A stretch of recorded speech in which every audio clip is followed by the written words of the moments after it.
Oh, no. No, I can't. No. I can't. I can't do this.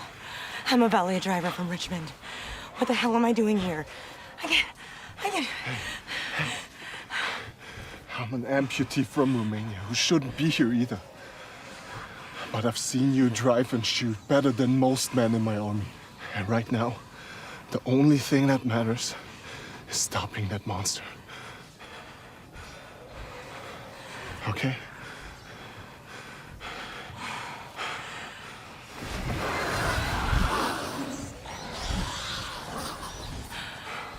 I need that bow.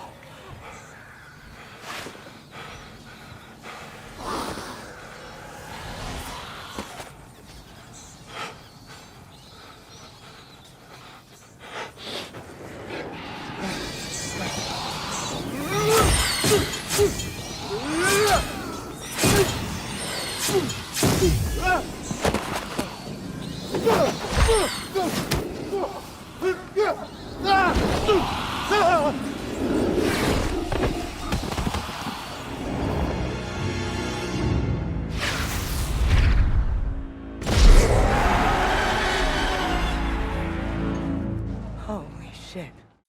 Welcome back, everyone. This is my new Marvel Shang-Chi deleted scenes alternate ending video. There were actually a couple different versions of the ending in a lot of deleted scenes with a bunch of Easter eggs, so we'll break it all down. If you're brand new to the channel, be sure to subscribe to get all the videos. The Hawkeye episodes are going to start next week. I'll be doing videos for all the episodes just like I do for all the other Marvel Disney Plus series. Careful for spoilers if you have not seen the Shang-Chi movie yet. But the first alternate ending big deleted scene is Razor Fist giving Katie a pep talk during their big final battle against the Soul Eaters and the Dweller in Darkness after all hell breaks loose in the Ta Lo village. Razor Fist and most of Wenwu's men have largely switched sides at this point and are fighting with the Ta Lo villagers to defeat the Soul Eaters. In this scene that I put at the beginning of this is happening after Shang-Chi has beaten his father Wenwu, and Wenwu sacrificed himself to the Dweller in Darkness to save him, having his big Darth Vader versus the Emperor Return of the Jedi Star Wars redemption scene. And now the Dweller in Darkness has begun sucking the soul energy from the Great Protector Dragon. So when Razor Fist is telling Katie that she's got to use the bow, it's all to set up that big twist with her landing the dragon scale arrow in the Dweller in Darkness to stun it long enough for Shang-Chi to use the 10 rings and go full Dragon Ball finishing move on it. Katie even literally drops a Dragon Ball reference to Shang-Chi in the movie, in the theatrical cut, after he comes back. Sean used the 10 rings to do this crazy Kamehameha fireball that exploded the thing. So if this pep talk scene feels familiar, it's because it's also meant to be a big callback to the Hawkeye Scarlet Witch scene from Avengers Age of Ultron, where he gives her the famous pep talk about how none of what's happening makes sense. All he has is a bow and arrows, but he's going to try and do everything he can to help. And if she walks out that door with him, she's officially an Avenger. But if you step out that door, you are an Avenger. So it was all about inspiring Scarlet Witch to choose to be a hero, which she did. Rewatching the Shang-Chi version of that scene with Katie and Razor Fist, I totally get why they cut the scene. It's not as good as the Avengers Age of Ultron pep talk scene, and it kind of slows the momentum of this final battle down a lot. It just goes on for way too long. And also in this version of the movie, they killed off Razor Fist during this fight scene, and it sounds like they wanted to bring him back in the future 10 Rings spin-off project that Marvel's working on right now, because he shows up during the actual post-credit scene where he's serving Shang-Chi's sister, Xia Ling. She's taken over the 10 Rings, rebranded it a little with her own styling, like the same graffiti that was all over the underground fight ring in Macau. Let's get started. We have a lot of work to do.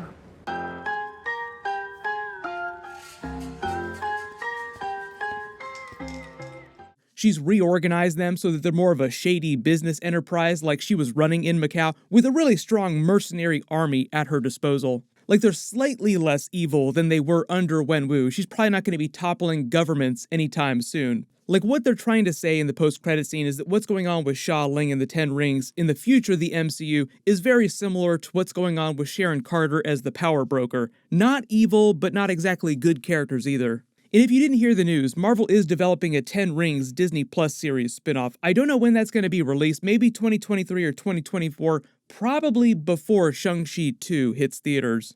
But that's the whole reason that the stinger message at the end says the 10 Rings will return, instead of it saying Shang-Chi will return.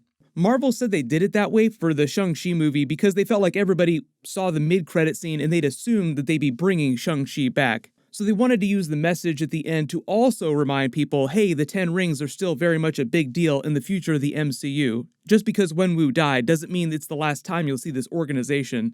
The second alternate ending, like the next big deleted scene, is actually with Shang-Chi and Wenwu. Originally, they were going to have Wenwu survive the final attack against the Dweller in Darkness. He was still going to give Shang-Chi the Ten Rings like he did when he sacrificed himself. But in the alternate version, after they defeat the Dweller in Darkness and he goes full Dragon Ball on it, Wenwu would have still been alive. Xia Ling, his sister, was still going to take over the Ten Rings in the post-credit scene like she did in the theatrical cut. But if you're a big Tony Leung fan, as you all should be, he said that there was still a lot more Wenwu Mandarin story to tell, like they had plans for a lot more of his story in the MCU. He didn't say exactly how they planned to handle that, but even though they killed him in the movie, they can still bring him back. It's just that now it has to be in flashbacks and prequels. For everybody that wants that Mandarin prequel series, my first assumption is that we'd see some flashbacks with him during Shang-Chi 2 when we learn more about the true history of the Ten Rings themselves in the cosmic sense. Like that's what part of the mid-credit scene was for, teasing the larger mystery about where the Ten Rings came from, what they were created for, who created them, where the signal is broadcasting to.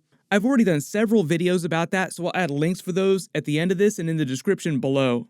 Because some of that's also meant to be an Avengers 5 teaser, but Shang-Chi 2, the sequel movie, will just give us more cosmic Ten Rings backstory.